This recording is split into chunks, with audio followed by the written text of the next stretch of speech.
ஒரு கல்யாணம் முடியுது. அந்த பையன் எல்லாம் பெண்ணையும் கையில் பிடிச்சி கொடுக்குறாங்க. அந்த பெண்ணோட அப்பா சொல்கிறாரு, மாப்பிள்ளை பார்த்துக்குங்க பார்த்துக்குங்க பார்த்துக்குங்க அப்படிங்கிறாரு.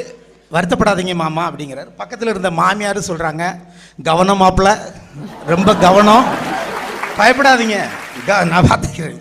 இல்லை, உங்களை தான் சொல்கிறோம், உங்களை பார்த்துக்குங்க, கவனம், நாளையிலிருந்து என்ன நடக்க போகுது உத்தரவாதம் தர முடியாது. அம்மா அழுகிறாங்க, என்ன பாடுபட போகுது.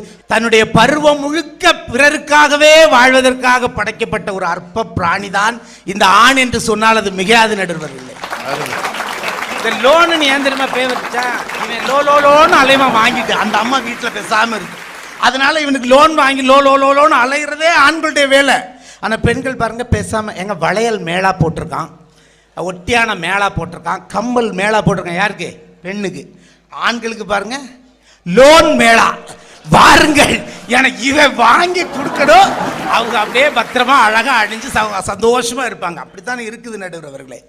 எங்க வீட்டில் சாப்பிட்டுட்டு இருக்கும்போது என்னுடைய மனைவி சொன்னா, மனுஷன் உனக்கு விவரமே போடுறதா, எத்தனை நாள் சொல்கிறது, சாப்பிடும்போது கதவை அடைச்சிட்டு வந்து உட்காந்து சாப்பிடு, இந்த பூனை வந்து சாப்பிட்ருன்னு எத்தனை நாள் சொல்கிறது, ஒரு நாள் கூட கேட்குறது கிடையாது, நான் தான் அடைக்க வேண்டியதாக இருக்குது அப்படின்னு ரொம்ப காட்டமாக சொல்லிட்டான். எனக்கு ஒரு வருத்தம் தாங்கலை.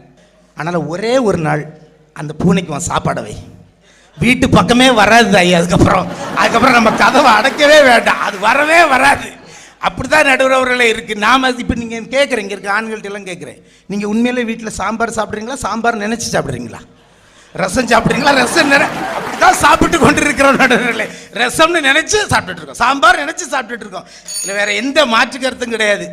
எங்கள் வீட்டில் பீரோ சாவியை நான் தேடி தேடி அலைகிறேன். கொஞ்சம் வருஷமாச்சு, கை கெட்டுப்பட மாட்டேங்குது. கல்யாணம் ஆன அன்னைக்கு வாங்கினது. எக்கு தப்பா ஒரு நாள் ராத்திரி 8 மணிக்கு திருட வந்துட்டான் வீட்டுக்குள்ளே. அங்கே எங்கேயும் தேடினான். என்கிட்ட வந்து மரியாதையாக பீரோ சாவியை எடு.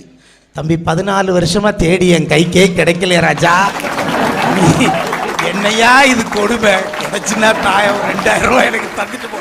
நிலைமை அப்படி இருக்கிறார்களே, சம்பாதிச்சுட்டும் நாம தான் அவர்களுக்கு கொடுக்க வேண்டியிருக்கிறது. இப்படி சொல்லி நிறைவு செய்யலாம். காலத்தின் அருமை கருதி சொல்கிறேன். சார்லின் சாப்ளின் என்கிற மிகச்சிறந்த நகைச்சுவை நடிகர்கள் எல்லாரையும் சிரிக்க வைத்து அவர் சொன்னார், என் உதடுகள் சிரித்து கொண்டிருந்தாலும் என் மனம் அழுது கொண்டிருக்கும்.